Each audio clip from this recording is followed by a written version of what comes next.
안녕하세요. 마음 한 잔 나로부터의 자유입니다. 불경 팔만대장경을 약탕기에 넣어 우리고 우려내면 마음 심자 하나만 남는다고 합니다. 그런데 너무도 변화무쌍해 종잡을 수 없는 그 마음에서 우리가 결코 잊어서는 안 되는 하나가 있다면 그것은 아마 감사하는 마음이 아닐까 싶습니다. 한때 엄청난 인기를 끌었던 시크릿의 저자 론다버는 그 책에서 그 책 내용 중 단 하나의 단어만 찾으라면 감사라고 말했습니다. 그러나 우리는 우리 일상의 삶에서 결코 감사하지 않습니다. 모든 소원을 이룰 수 있는 주문이라는데, 돈도 한 푼 들지 않아 가성비도 짱인데 왜 우리는 감사함에 인색한 것일까요? 그래서 오늘은 우리가 우리 삶에 왜 감사하지 못하는지 한번 생각해 보았습니다. 우선 왜 우리는 우리 그렇고 그런 일상에조차 감사해야 할까요? 일상을 신비와 대비시키면 우리는 우리 일상이 너무 단조롭고 지루한 듯해 마음 한구석 대박을 원하고 신비를 원하지만, 지난 영상 감사와 신비에서 말씀드렸듯이 우리가 어느 날 졸지에 돈벼락을 맞는 것이 신비라면 우리가 어느 날 졸지에 가진 모든 것을 잃는 날벼락도 신비이기에 그런 식의 신비스러운 삶은 참 예측하기 어렵고 오히려 불안하기까지 할 것 같습니다.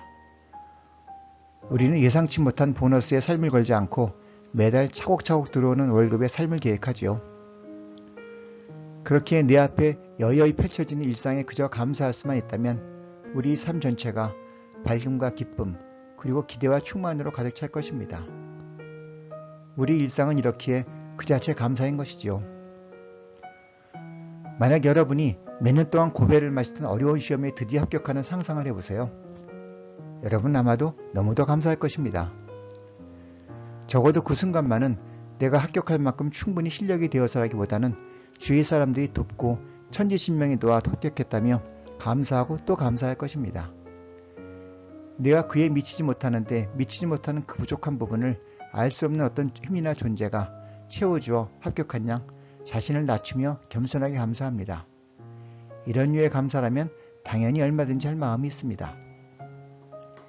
그러나 우리는 우리 일상에 대해서는 좀처럼 감사하려 하지 않습니다. 우리는 우리 마음속에 감사할 만한 일이 될 수 있는 두 가지 요건을 별도로 정해두고 그 기준에 맞지 않으면 자동적으로 감사한 마음이 생기지 않는 것 같습니다. 그 요건은 첫째, 속칭 가성비가 좋아야 하고, 둘째, 내가 구매하는 그 재화와 서비스가 판매자가 자신의 이익을 위해서가 아니라 순수하게 구매자만을 위해 제공해야 한다는 것입니다. 첫째 요건인 가성비부터 보겠습니다. 우리는 대가를 지불하고 사는 것에는 보통 감사하지 않습니다. 그만한 대가를 지불했으니 감사할 일이 없다는 것이지요. 어쩌면 당연한 생각인 듯 보입니다. 그러나 지불한 대가보다 그 성능이 월등히 좋으면, 즉 속칭 가성비가 좋으면 이득을 봤다는 생각이 듭니다. 감사할 수 있는 요건 하나는 충족한 겁니다. 그러나 가성비가 좋지만은 않은 물건이나 서비스는 우리에게 득이 되지 않고 감사할 일이 아닐까요? 가성비가 좋지 않은 물건들도 우리가 필요해 구입하는 것이라면 구매하는 즉시 우리에게 득이 됩니다. 우리는 그 물건을 엄청 싸게 사는 것이니까요. 이는 경제학에서도 소비자 잉여라는 개념으로 설명하고 있습니다. 소비자 잉여는 수요와 공급선을 그려가며 설명하면 쉽게 이해될 수 있을 텐데 소박하게만 말씀드리겠습니다.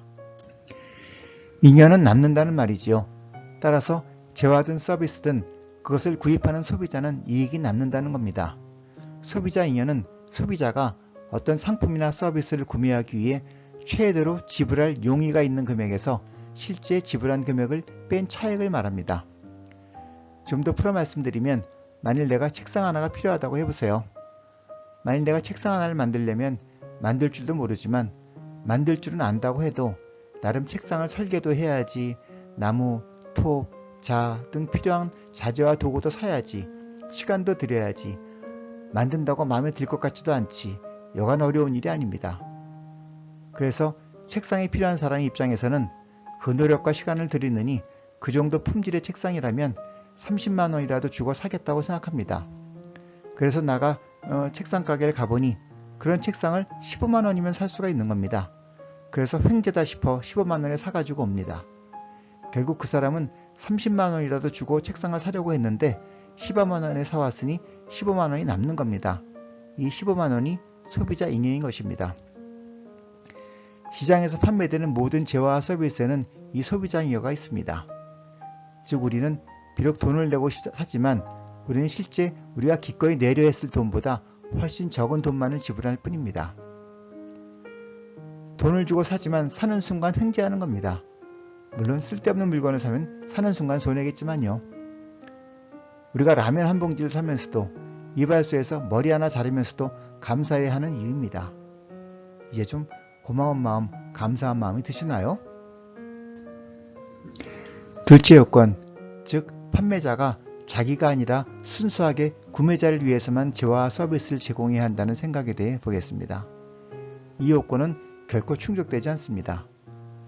판매자는 자신의 이익을 위해 판매하는 것이지 구매자의 이익만을 위해 판매하는 것이 아니니까요. 즉 구매자는 그 물건이 필요해 사는 것이고 판매자는 이익이 남으니 파는 것뿐인데 그것이 서로에게 이익이 되는 것입니다. 그런데 우리는 마치 판매자를 위해 그 물건을 사주는 양, 그 서비스를 이용하는 양 하는 마음이 있는 것이지요. 여기서 감사하는 마음은 사라집니다. 우리는 물건을 사고 났는데 마음이 좀 들지 않거나 고장이라도 나면 짜증이 납니다. 여기에는 이미 말씀드린 바와 같이 제 돈 주고 샀는데 하는 마음이 한 자락 있고 또 하나는 내가 네 물건을 사주었는데 하는 마음이 있는 것이지요. 예컨대 제가 삼성에서 컴퓨터 한 대를 삽니다.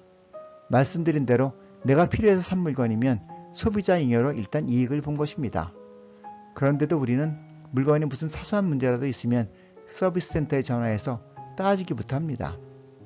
그 마음 근저에는 내가 당신 회사 물건을 사주었는데 하는 마음이 있어 당신 회사 물건을 사준 내가 이런 불편을 느끼면 되느냐 하는 것이지요.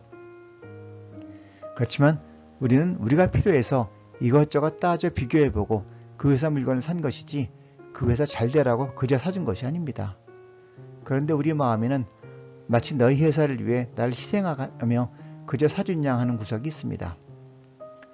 만일 우리가 그 회사가 그 물건을 만들어 우리 일상이 참 쉽고 편해졌구나 하는 마음이 조금이라도 있다면 불편한 점이 생겼을 때도 우리는 마음까지 불편하지는 않으련만 우리는 컴퓨터에 문제가 생겨서 불편한데 거기다 마음까지 불편해져 불편의 이중고를 겪게 되는 것이죠. 우리는 또 생각합니다.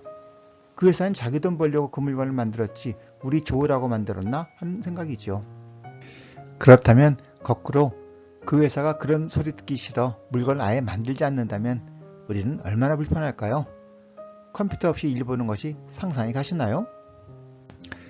우리는 우리가 받는 물건과 서비스에 비록 좀 미흡함이 있더라도 그 미흡함을 훨씬 넘어서는 편익을 누리고 있건만 우리는 그 편익을 외면한 채 그 미흡함에 초점을 맞추어 불쾌해합니다. 마음이 불쾌해지면 내 삶도 불쾌해집니다. 남는 장사가 아니지요. 요즘 유튜브를 하면서 새삼 느끼는 것이 유튜브 동영상을 제작하고 올리고 하는 과정에서 참 모르고 막히는 부분이 참 많이 생겨나는데 그럴 때마다 관련된 두꺼운 책이 아니라 유튜브에서 관련 영상을 찾으면 언제든 내가 필요한 영상이 항상 있고 그것도 꼭꼭 집어서 너무도 쉽게 알려줍니다. 작업하다 이런저런 기능이 있는 앱이나 프로그램이 있으면 좋을 텐데 하고 찾아보면 이미 누군가가 다 만들어 놓았습니다. 그것도 공짜로요.